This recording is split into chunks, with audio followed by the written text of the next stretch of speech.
All right, everybody, welcome back for another deep dive with us. Today, we're going to be tackling something that I know a lot of you have been really curious about, Yeah. and that is the whole Cuba situation Yeah. and them being removed from the U.S. terrorism list. Yeah. It's a big one. Big news, Right. right? I mean, it's not every day a country gets taken off that list, and especially one that's had such, a long and complicated history with the U.S. So Absolutely. we really want to kind of unpack this for you today. Why? And just days before Trump's inauguration, Biden removes Cuba from the list. So what is going on there? Well, it was definitely strategic. I think that much is clear. The timing of it all suggests that it was very much a calculated move by the outgoing Biden administration. Yeah, and like you said, the timing's so interesting, right? It's like, Right. why the rush? Why Right. why was this so important to get done like right then and there? What were they trying to achieve? Well, a big piece of the puzzle seems to have been about the release of these Cuban prisoners. And we're not just talking about a handful of people here. This was about securing the freedom of a significant number of prisoners. Wow. And to make it happen, they even brought in the Vatican to help with the negotiations. Okay, so this is serious business. Yeah. We're not just talking about, like a simple policy change. This is like, Right. this has real world implications. Like, Right. it sounds like something out of a spy movie. It does, doesn't it? And that wasn't even the end of it. But Biden didn't stop there. Right. He also went on to suspend the right of U.S. citizens to sue in U.S. courts for property that was taken by the Cuban government way back when. Oh, wow. And he lifted some of the financial sanctions that had been imposed on Cuba. Can you give me like an example of what one of those financial sanctions would be and then how lifting it would actually affect people on the ground? Sure. So one example would be restrictions on remittances. Lifting those restrictions means that Cuban Americans are now able to send more money back to their families in Cuba, which could have a significant impact on the Cuban economy. That makes a lot of sense. Yeah.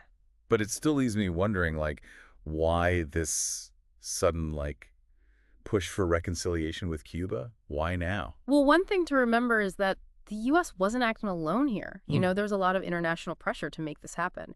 The European Union, along with countries like Spain, Brazil, Colombia, Chile, and Canada, had all been urging the U.S. to reconsider Cuba's designation as a state sponsor of terrorism. So this kind of growing international consensus probably played a pretty big role in Biden's decision. So it really seems like there were a few things at play here. It wasn't just one thing. It sounds like there was the humanitarian aspect of getting those prisoners released. Right. And then there's the desire to maybe ease tensions with Cuba and start fresh. And then you have this outside pressure from the international community saying, hey, maybe it's time to rethink this.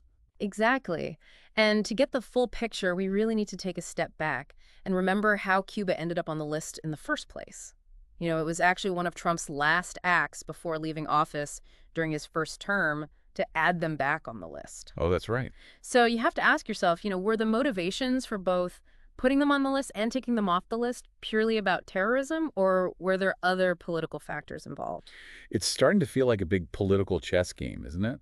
Where every move has these consequences It really is. that can shift the entire balance of power. I mean, this deep dive is really making me see just how complex these international relations and diplomacy can be. It's incredibly intricate, and the implications of Cuba's removal from the list go way beyond just U.S.-Cuba relations. This could have a domino effect throughout the entire Caribbean and Latin America. So for those of us trying to follow this, Mm-hmm. what are some of the things we should be watching for as this whole situation continues to develop? I think it's going to be really interesting to see how this impacts the relationships between Cuba and its neighboring countries, and how it affects U.S. relations with the rest of the region. This is a story that's still being written, and it has the potential to reshape the political landscape in some pretty big ways. It really does. Well, thank you so much for joining me for this deep dive. I feel like I understand this whole situation so much better now, and I hope everyone listening does too. It's been my pleasure. And to everyone listening out there, think about this. Could this be the beginning of a brand new chapter in U.S.-Cuban relations? Or are we just witnessing a temporary break in the tension? What do you think the long-term implications are going to be? This situation is definitely one to keep a close eye on as it unfolds. Absolutely. All right. Well, we will see you next time. See ya!